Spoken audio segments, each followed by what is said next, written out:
As part of the design process, it may be necessary to show your earthwork end area volumes on your cross sections. And so I'm going to start with my excess sheets DGN file that we created in another video, and we're going to make a new file for our cut and fill volumes.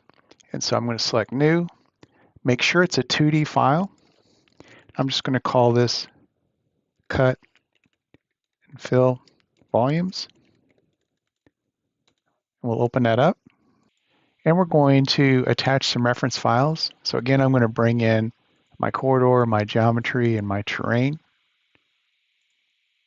And then we'll do a fit view, and then we will activate our existing surface. Now that we have that done, we want to go over to the Open Roads Modeling workflow, go to Home tab, and go to Civil Analysis, and we want to create our cut and fill volumes. So we can select the default for our cut feature definition and our fill feature definition. If you are considering unsuitable or custom or substrata, you can toggle those on, and then we'll data point to accept. And it creates those cut and fill volumes. If I press the F9 key, or if I go to right-click Plan 3D, you'll see those 3D cut and fill volumes shown in the 3D model. With that created, we'll go back to our cross-section sheets file, and let's navigate to our multi-model view and make your 2D default model active. And then we want to, again, attach reference. And we want to attach the cut fill volumes. You can do this interactive if you'd like, and make sure that the model is set to default. So by definition of what the software does, it will also automatically pull in the 3D model. So make sure that the 2D model is active and you attach the default model for this to work properly. So I'm going to open up the properties panel to show something here. If we select one of these name boundaries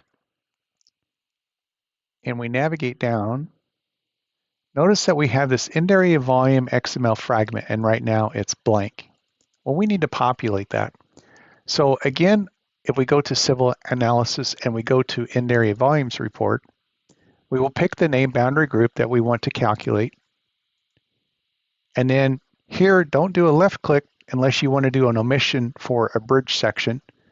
And so we're going to do a right click to complete.